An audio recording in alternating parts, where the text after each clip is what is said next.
อันย่ำคนลมคนตายไปยังไปห่มกินกันคักกันแนวแถวบ้านเฮาไหมมันเป็นประเภทนี้อีหยังเป็นผู้ใดล่ะผ้าหมู่บ้านแต่ไทยเฮี้ยนเขาตายเขาก็เสียใจเพราะแห้งละผู้ไทยเฮี้ยนเขาเนี่ยอันนี้จักแม่นยังจะไม่ยากน้ำสิมาหาสู่คนอยากคนกินแจกไปไทยมาขันว่าได้กินก็เว้าพื้นเขาหุบนั่นสันนี่ว่าเจ้าภาพว่าสปอร์ตว่าดูแลแขกจังสันจังสี่อันกระหวังสิไปกินโดยตรงเลยติขึ้นจังไดสันดิขันว่าไปซอยงานของหูจักว่าอยู่หรอกไปซอยกันก็ไปซอยโดยน้ำจิตน้ำใจในแม่เนาะงานมันเป็นงานเห็นใจกันเด้งานศพนี่ว่ามันงานที่ไปห่มกินกันคักกันแนบปานนั้นคือย่านแต่เจ้าภาพเขาบ่ถูกนี่คือจังได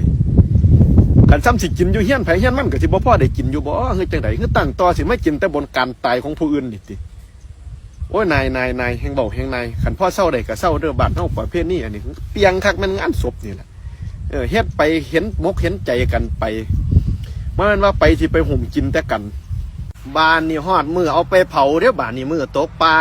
ไปฮอดแล้วก็บ่ได้จุดได้เผากันง่ายละบ้านนี้นายพันว่ามอบซ่องให้องค์กรนั่นหน่วยงานนี่สมาคมนั่นอยู่หั่นแล้วที่ไปมอบให้เขาเฮ็ดหยังซั่นนี่คือแต่ละองค์กรแต่ละหน่วยงานนี่ต้องเข้าใจว่าเขามีงบประมาณของเขาอยู่แล้วและอีกอย่างหนึ่งถามความสมัครใจเจ้าภาพเขาไปเขาพร้อมบ่แม่นว่าเฮียนอื่นเขาก็เฮ็ดจังซี่ล่ะนี่แม่นว่าบ่บังคับมันก็คือจังเป็นการกดดันกันทางอ้อมได้แม่นบ่เฮ็ดจังซี่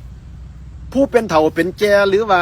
พี่กันน้องกันก็ได้ล่ะแทนที่สิเป็นปากเป็นเสียงซอยกันแทนที่สิเสพซอยกันอันใดพ่อประหยัดได้ก็โอ้ยอันนี้มันบ่ทันจำเป็นปานใดเฮาก็บ่อันนี้ก็ได้ดอกก็บ่ว่ามีแต่ว่ามันสิบ่คือบ้านคือเมียงเพิ่นผันว่า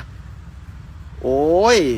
มาอ้างอีกบ้านนี่ทำบุญให้คนตายเป็นเที่ยสุดท้ายจังสั่นจังสี่คือต้องเข้าใจได้ว่าคนตายนี่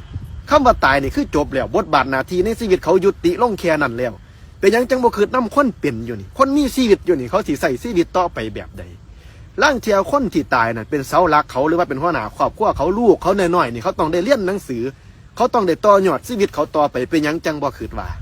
เห็นเขาได้เงินเศร้าภารกิจหลายได้เงินประกันหลายก็สิหุ่มกินน้องเขาสู่ภาคส่วนปานนั้นมันก็เหลือเกินแม่นบ่